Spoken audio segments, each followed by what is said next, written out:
Bienvenue dans Mixing Génération, le podcast qui s'intéresse à la transmission entre les générations. Je m'appelle Mélissa Asli-Petit, je suis docteur en sociologie sur la thématique du vieillissement et des relations multigénérationnelles. J'ai décidé de lancer un podcast pour réinventer le regard sur le vieillissement. Je crois que mixer les générations, c'est ce qui changera le monde. Alors je veux donner la parole à des invités qui, par leur expérience de vie, par leurs actions, changent le monde et créent de meilleures conditions de vie pour les plus âgés, mais aussi pour nous, parce que cela nous concerne tous. Dans ce podcast, j'espère que vous serez inspirés et que vous aurez envie de créer ensemble un monde mélangé, ouvert, plus coloré, et surtout que vous prendrez conscience du lien puissant qui nous unit. Aujourd'hui, j'ai le plaisir d'accueillir Karl Honoré dans le podcast de Mixing Génération. Karl est auteur, journaliste, conférencier. Il écrit sur le vieillissement et sur la lenteur. Il a grandi au Canada et il habite actuellement à Londres. Il a notamment publié La Révolution de la longévité et Éloge de la lenteur. Ses propos nous amènent, certes, à changer de regard et de posture sur le vieillissement, une posture sur laquelle je suis tout à fait en accord, mais également, il nous amène à passer à l'action dans nos quotidiens. Alors Karl, pour entrer directement dans le vif du sujet, pourquoi devons-nous considérer que le vieillissement est une aventure ? Parce que le vieillissement est une aventure. Le problème, c'est qu'on habite, on a créé une société où le culte de la jeunesse règne et qui nous bombarde avec l'idée que le vieillissement n'est qu'un processus, une chute vers la décrépitude. Le vieillissement est vu comme une malédiction, une maladie, une espèce de défaillance. Et c'est pas du tout le cas. En fait, la vérité, c'est que le vieillissement est un processus complexe. Il y a plein de nuances. On perd des choses pendant le chemin, mais en même temps, il y a des choses qui restent exactement le même avec le vieillissement. Il y a plein de choses qui deviennent meilleures. Là. Il y a des avantages du vieillissement. C'est beaucoup plus complexe que le culte de la jeunesse nous préconise. Et dans votre livre, La Révolution de la longévité, vous donnez beaucoup d'exemples internationaux. Est-ce que vous vous êtes rendu compte à l'international que ce regard sur le vieillissement était différent, quoi ? Il n'était pas forcément, comme on l'a pu le dire, le culte de la jeunesse. Moi, quand j'ai commencé mes investigations sur ce sujet, j'avais en tête l'idée qu'il y avait une différence assez frappante entre le monde occidental et le monde oriental. J'avais l'idée que peut-être bien le cliché ou le stéréotype que dans l'Orient ou les pays asiatiques, par exemple, ils mettaient les personnes âgées sur un pédestal, que le culte de la jeunesse n'existait pas ou n'avait pas la même force, la même puissance dans ces sociétés-là.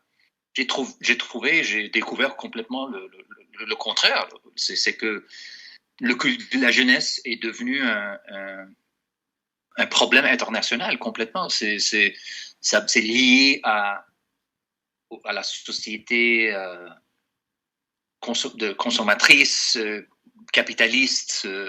C'est un phénomène universel, à mon avis, en ce moment. On le trouve beaucoup moins dans les sociétés traditionnelles qui ne font pas partie de cette culture dominante de la modernité, mais dans les sociétés modernes, je pense que le culte de la jeunesse, l'agisme en fait, un autre mot pour décrire le même phénomène, est omniprésent. Il y a une question de degré des fois, et les expressions sont différentes de culture en culture, mais au fond,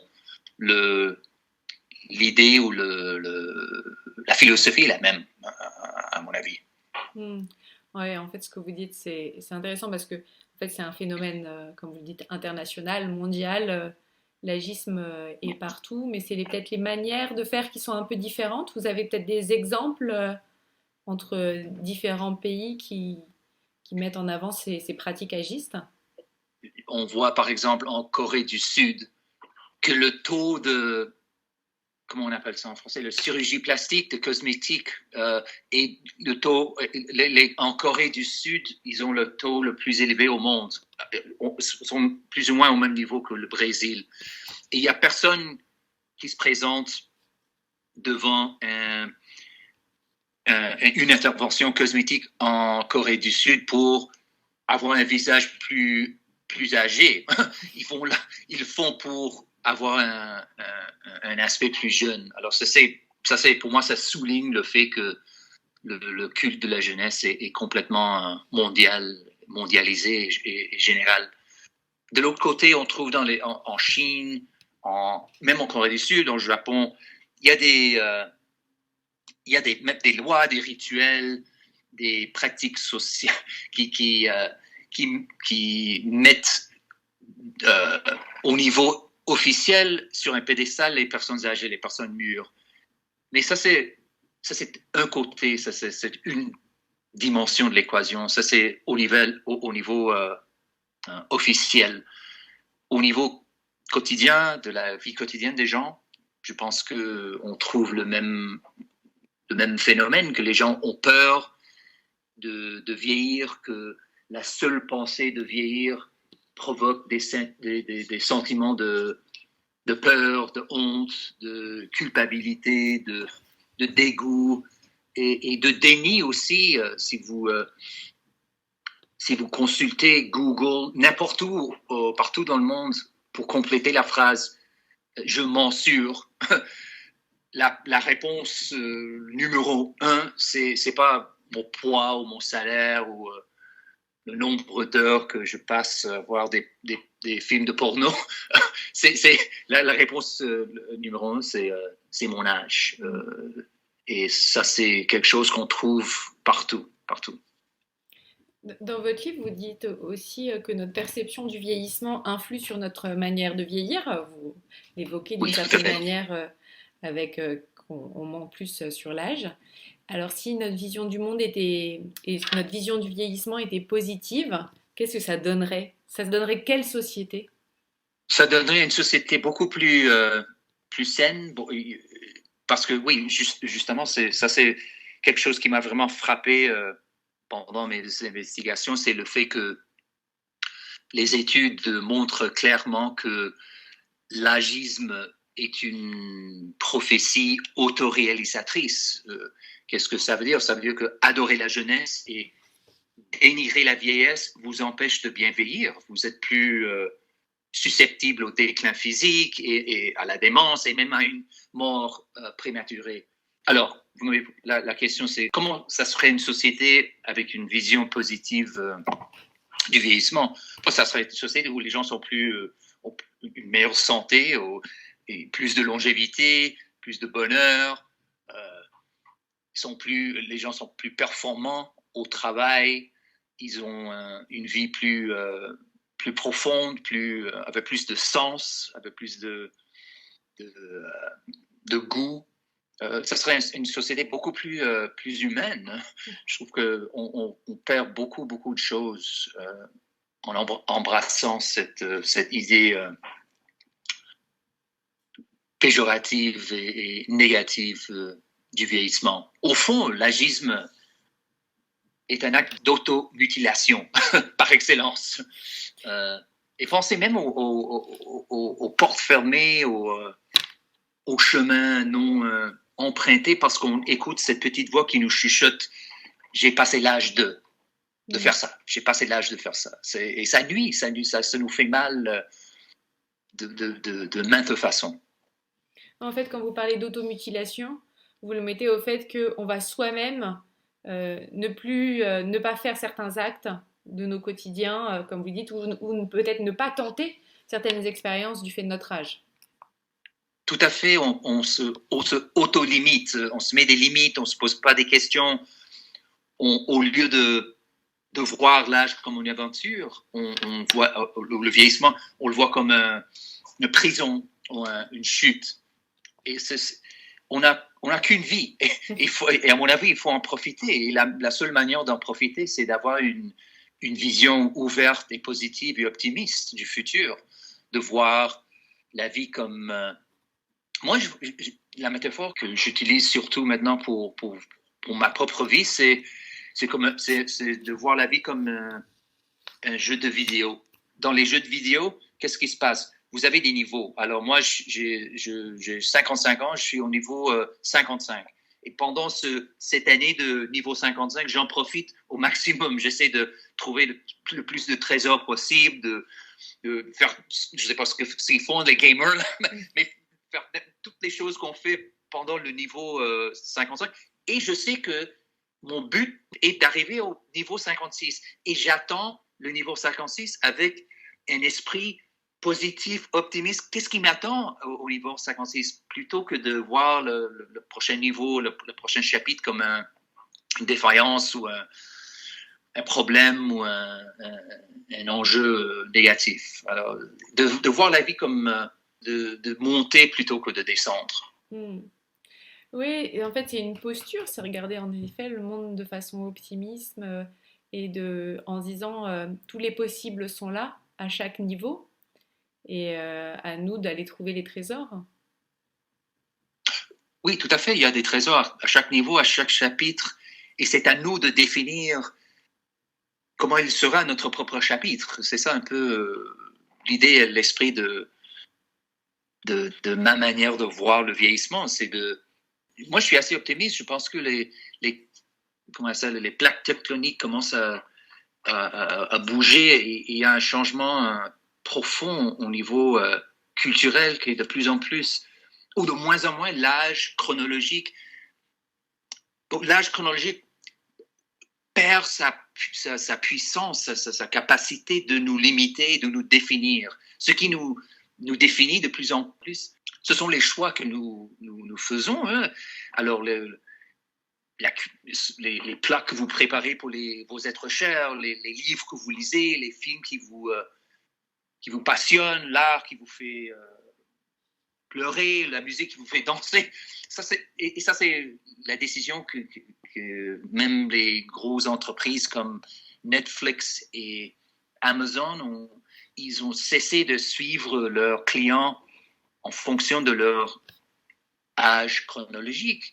Ils les suivent en fonction de leur goût. Alors, ce qui compte maintenant, ce qui est important maintenant, c'est pas si vous avez 55 ans ou 25 ans. Ce qui est important maintenant, c'est que si vous suivez Breaking Bad ou La Couronne, The Crown, ça, c'est ce qui vous définit. Ça, c'est un choix. C'est un choix personnel.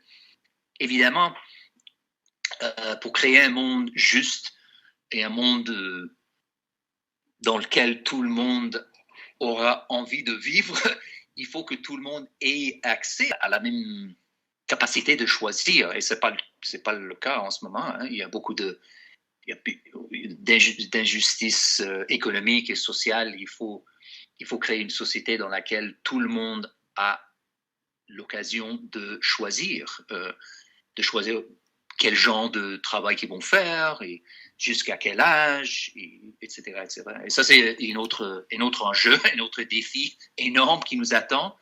Mais il faut l'aborder en même temps que ce processus de changer, de démolir l'agisme et de démolir le culte de la jeunesse. Il faut le faire en même temps parce que ce sont deux batailles liées profondément, intimement.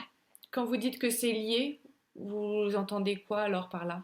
Pour créer un monde dans lequel les gens peuvent bien vieillir, il faut créer un monde où les gens ont la capacité de choisir, d'avoir une base économique, une base de confort, avec leurs besoins de base couverts, etc. Alors, je ne veux pas créer un monde dans lequel une petite minorité a la capacité ou la faculté de choisir ce chemin lumineux, de vivre à sa manière, de bien vieillir, et que le reste continue dans un cauchemar de problèmes de santé, de problèmes d'hébergement, un problème d'esclavitude laborale, etc.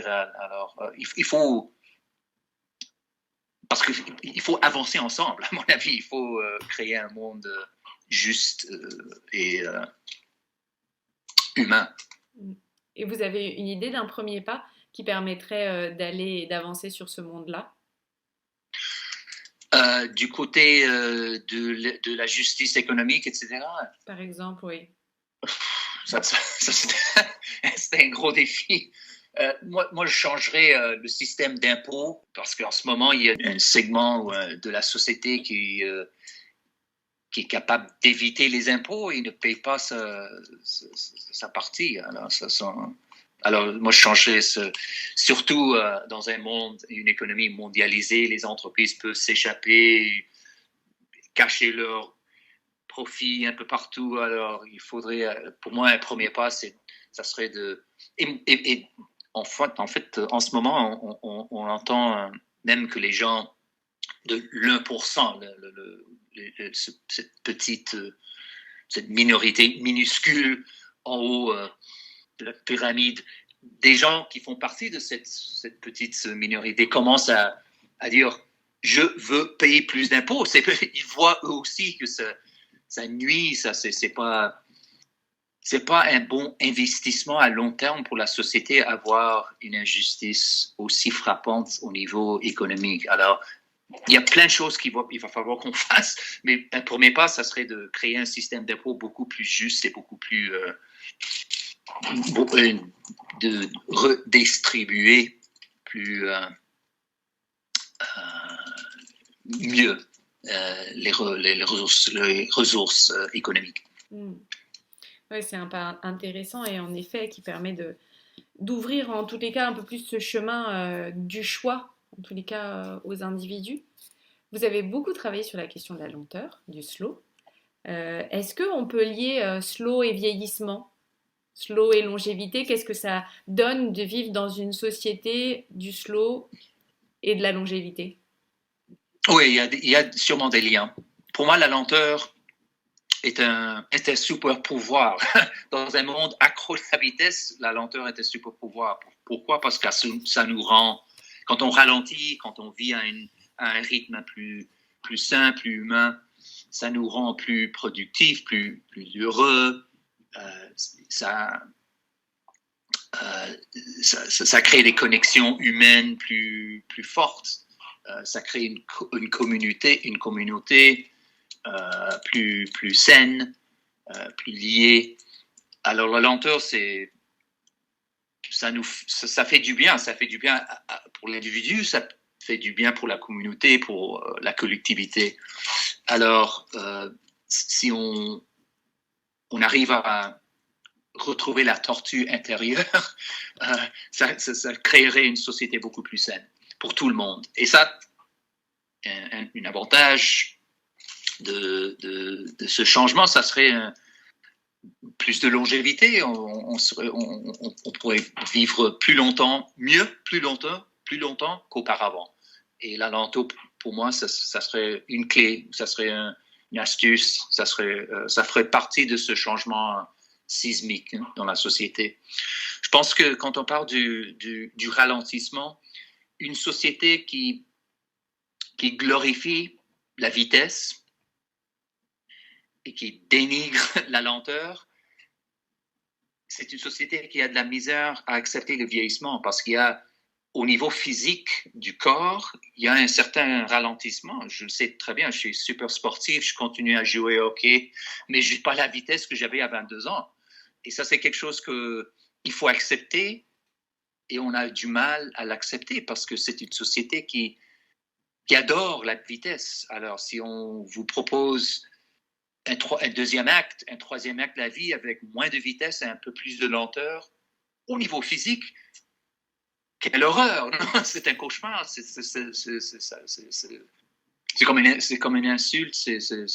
On lance un panique. Alors, je pense que si on réussit à changer notre vision de la lenteur, on commence à voir la lenteur comme une valeur positive, que quelque chose de positif pour nous. Ça, l'effet secondaire, ça serait de revoir le vieillissement et de voir le vieillissement avec une autre vision, lentille, je ne sais pas si on peut dire ça en français, mais de voir le côté positif du ralentissement, parce que le ralentissement est lié à mon avis, est lié à la sagesse, à la capacité de méditer, de la contemplation, de penser plus profondément sur les choses. Alors, ce sont des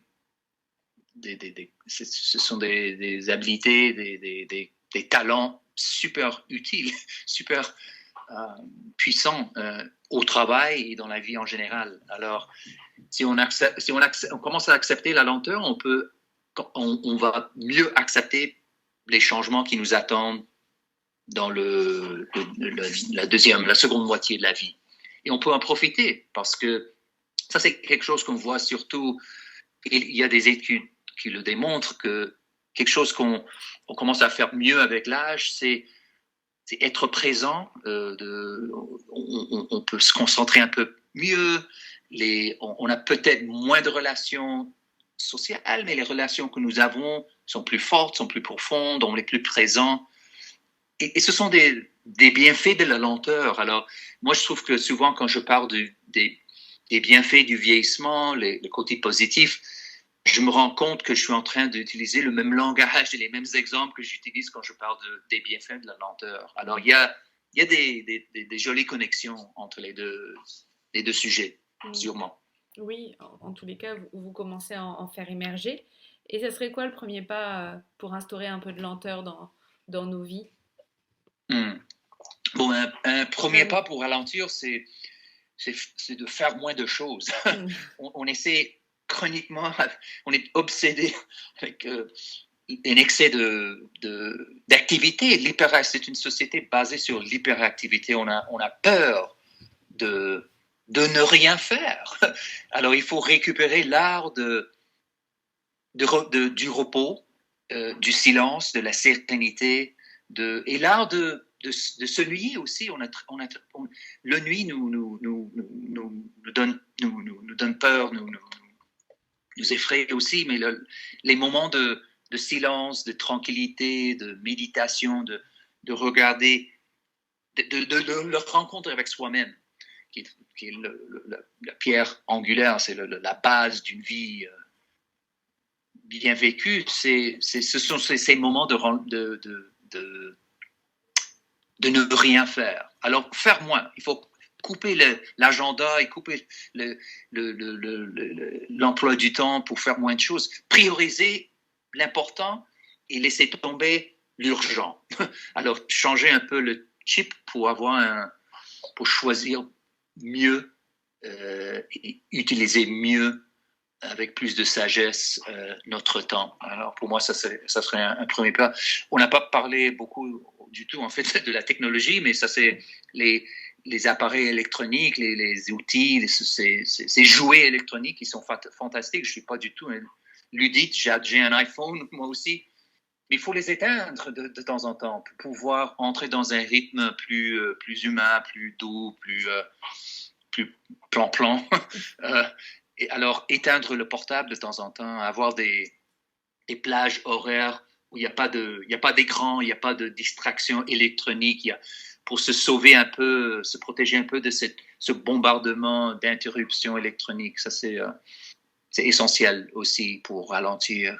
Et aussi, je suggère toujours, un petit conseil que je donne souvent, c'est d'intégrer une activité ou un rituel slow ou lent dans votre vie quotidienne. Ça peut être n'importe quoi, dessiner ou, je sais pas, faire du yoga ou lire la poésie ou quoi que ce soit. Quelque chose qui vous inocule, vous vaccine, comme un vaccin contre le virus de la hâte. Et intégrer et incorporer ce rituel dans votre vie quotidienne pour vous freiner un petit peu. Alors, 3 conseils rapides pour aller un peu plus lentement. Et puis pour bien vieillir aussi, pour bien vivre d'une certaine manière. Tout à fait. Parce que quand on vit trop vite, quand on ne ralentit jamais on paie un prix très élevé au niveau de la santé, etc. Alors, on sacrifie notre longévité. Alors, si vous avez envie de vivre longtemps et vivre bien, pendant longtemps, il faut réapprendre l'art de la lenteur. Et vous, pendant vos investigations, notamment dans le livre La Révolution de la longévité, il y a des personnes qui vous ont plus marqué que d'autres ou des expériences? Oui, oui, bien sûr. Il y a le personnage qui m'a vraiment marqué, c'est Jacko, qui est elle avait, quand elle est morte, elle avait 88 ans à peu près, mais elle a eu une vie assez normale. Elle avait un petit hôtel à Beyrouth, au Libanon. Et à un moment donné, quand elle avait 80, elle a été découverte dans la rue. Elle est devenue une star de la comédie sur la télévision arabe. Et elle avait elle était un personnage lumineux. Elle était capable de voir le côté léger, le côté comique de n'importe quoi. Elle était une génie de la comédie. Et moi, je l'ai rencontrée, en fait, je n'ai pas cherché ce fait, mais j'ai été la dernière personne à l'interviewer 2 semaines avant sa mort. Et je l'ai trouvée tellement inspirante. Elle avait, même dans ces dernières 2 semaines de sa vie, quand elle souffrait au niveau de son corps, elle était en pleine décrépitude. C'est dur de la rencontrer dans cet état-là, mais en même temps, elle préservait cette lumière, cette énergie, ce dynamisme, cet optimisme. Et elle était capable de rire jusqu'au dernier moment. Et moi, je pense que ça, c'est comme exemple, pour moi, c'est mon exemple numéro 1 de mes investigations, c'est Jacko, parce que c'est comme ça qu'il faut confronter la vie, c'est avec cet esprit d'essayer de voir de trouver l'essence et de trouver le côté positif, le côté rigolo aussi, de pouvoir rire de n'importe quoi. Ça, c'était un don. Et elle l'avait, Jacko. Et moi aussi, j'aspire à ça aussi, de pouvoir toujours trouver une raison pour rigoler, non? Pour rire. Et puis le rire, comme les sourires, ça se communique assez facilement quand même. Donc, c'est contagieux, tout à fait. Et en fait aussi, les études démontrent que rire, le sourire, ça a un effet physique, ça a un effet sur le corps. Ça nous rend plus sains au niveau physique. Alors, c'est super pour l'esprit de maintenir cette attitude de rire et sourire, etc. Mais en même temps, c'est bon pour la santé physique. Alors, il y a plein d'avantages, plein de bienfaits. Et dans les rencontres que vous avez faites, est-ce que sur les liens entre les générations et le mélange des générations, il y a des exemples qui vous ont marqué? Parce que d'une certaine manière, aspirer à bien vivre, à se trouver cette rencontre avec soi-même, certes, c'est important, mais aussi on est en lien avec d'autres. Et dans cette société qu'on imagine, comme vous l'avez dit, plus ouverte, plus de choix, comment aussi on arrive à mettre plus en lien les générations? Moi, je pense que mélanger les générations, c'est un pas essentiel dans ce voyage vers une société moins agiste. C'est essentiel, c'est quelque chose qu'on a perdu pendant toute l'histoire humaine. Les générations, il y avait un mélange partout, dans les champs, dans les marchés, à la maison, dans la rue. Mais dans la société, dans le monde moderne, on existe surtout dans des bulles de gens qui ont pratiquement le même âge que nous. Et quand on a très peu de contact avec les gens d'autres âges, ça crée un espace dans lequel les clichés et les stéréotypes peuvent conquérir. Alors, de l'autre côté, mélanger les générations, c'est une très bonne façon de démolir les clichés et les stéréotypes et les mythes, les mensonges qui existent par rapport au vieillissement. Parce que si tu as 25 ans et tu as des amis de 55 ans, de 65 ans, tu te rends compte qu'avoir 55 ans, ce n'est pas la fin du monde. Au contraire, il y a plein de choses positives, il y a plein de choses lumineuses qui existent à cet âge-là. Alors, moi, je pense que les initiatives, des programmes qui créent un espace multigénérationnel sont essentiels, sont super importants. Et l'exemple par excellence pour moi, c'est une maison d'âge d'or en Hollande que j'ai visitée, qui s'appelle Humanitas, où ils offrent l'hébergement gratuit aux étudiants, à un certain nombre d'étudiants qui ont 22, 23 ans, et ils vivent dans la même maison avec les personnes plus âgées. Et l'atmosphère, l'ambiance de cette maison m'a complètement bouleversé dans le meilleur sens du mot, parce que moi, j'ai pas mal d'expérience de ces maisons d'or où c'est 100% des personnes âgées. Et d'habitude, dans mon expérience, l'ambiance est un peu assez déprimant, c'est un peu ténébreux, c'est négatif, c'est triste. Il y a une certaine tristesse qu'on peut sentir dans l'air. Tandis que, au contraire, chez Humanitas, il y a une ambiance d'espoir, de lumière, de découverte, de connexion, parce qu'il y a un mélange fantastique, merveilleux entre les générations, des amitiés qui se créent entre un étudiant de 22 ans et une femme de 82. Ils jouent ensemble, ils lisent des livres ensemble. Il y a même un des étudiants a créé un jardin, comment on appelle ça, un jardin sans hydroponique. Il a créé un jardin de science-fiction là, avec des ordinateurs. Et il a fait avec 2 membres de la Maison d'Or, de l'âge d'or, qui avaient 82 et 85 ans, qui l'ont aidé au niveau du marketing, etc. Ils ont créé une petite entreprise ensemble. Ils se sont devenus des amis aussi. Alors, moi, je pense que c'était un exemple, mais on peut créer d'autres, le même phénomène, le même objectif avec d'autres. Moi, hier soir, je suis allé dîner, j'ai été invité à un dîner multigénérationnel. Et c'est juste une coïncidence. Et il y avait moi j'ai 55 ans, il y avait la personne la plus jeune avait 25 ans et la plus âgée avait 75 ans. Et il y avait une liste de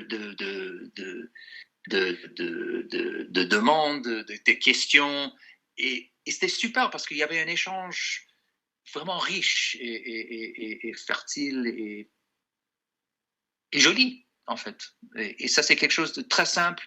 Une amie à moi, a décidé de créer un espace pour une rencontre multigénérationnelle, et ça a très bien été. Alors, c'est quelque chose qu'on peut faire à ce niveau très d'individus, très personnel, très chez nous, et on peut créer aussi des projets ou des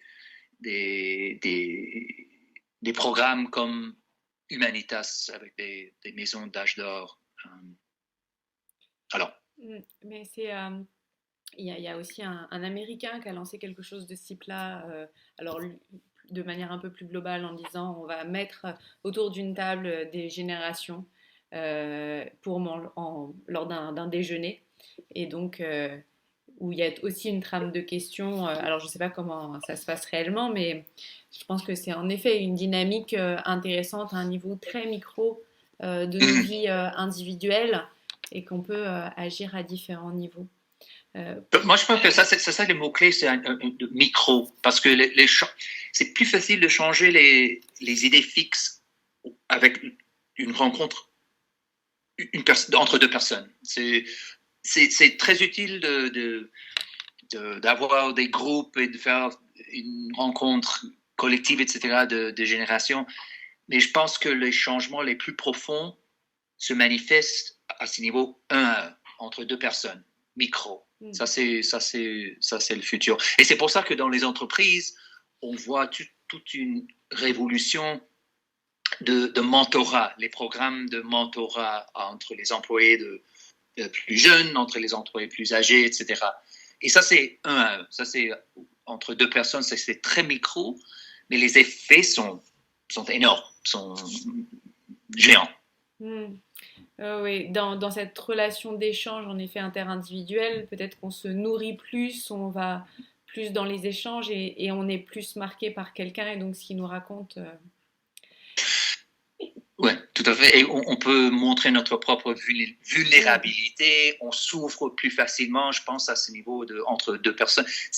Quand on est tout autour d'une table avec 8 personnes inconnues, les gens se sentent un peu moins à l'aise, mais entre deux personnes, on peut démolir les barrières, les frontières, les divisions qui existent plus facilement. Alors, je pense que le futur se trouve dans ces programmes-là de mentorat entre deux personnes. Et on se nourrit, et c'est pas un échange c'est pas la personne âgée qui donne sa sagesse.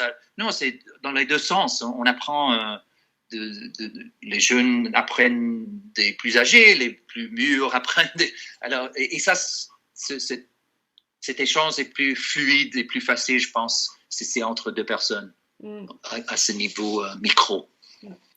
Peut-être pour terminer, Karl, est-ce que vous pouvez peut-être nous transmettre quelque chose que vous avez envie pour terminer sur cette vision du vieillissement différente ou sur ces échanges entre les générations? Oui, je pense que le premier pas, c'est toujours un pas très individuel. Il y a des choses que nous pouvons tous faire pour lutter contre le culte de la jeunesse pour démolir et détruire l'agisme. Je pense qu'un premier pas, c'est de changer le langage que nous employons par rapport à l'âge. Il y a plein d'expressions que nous employons, nous utilisons, qui renforcent l'idée et le mythe, le mensonge que le vieillissement n'est qu'un processus de chute vers la décrépitude. Alors, des expressions comme « je sens mon âge » ou « un moment senior » ou « j'ai passé l'âge de… » Je vous conseille de cesser d'employer ces expressions parce que ça renforce le problème dont on vient de parler. Une autre suggestion, un autre conseil, c'est d'être honnête sur votre âge. On a tendance à mentir sur notre âge. On ment au travail, on ment sur Tinder. Mais mentir, ça renforce aussi le même mythe que le vieillissement est un cauchemar. Alors, en fait, moi, mes amis a récemment célébré ses 39 ans pour la 4e fois. Et on en rit, c'est rigolo, mais en même temps, je pense que c'est négatif, ça renforce le culte de la jeunesse. Alors, changez votre langage ou modernisez votre langage et être honnête sur votre âge. Et aussi, une autre idée finale, pour terminer, l'apprentissage. Je pense que l'apprentissage c'est le feu qui nous maintient vifs et nous aide à bien vieillir. On peut apprendre à n'importe quel âge et en fait, ça nous fait bien, ça nous nourrit. Alors, mon conseil, c'est toujours de trouver la nouveauté, chercher une nouvelle page sur Internet ou écouter la musique d'un groupe que vous ne connaissez pas ou lire un livre d'un auteur inconnu. Toujours essayer de trouver quelque chose de nouveau chaque jour et ça vous rendra plus vif. Merci beaucoup, Karl, pour notre échange d'aujourd'hui. Merci à vous, c'est un plaisir. Merci d'avoir écouté cet épisode. N'hésitez pas à le partager, à nous transmettre vos commentaires et à nous envoyer vos questions. À bientôt.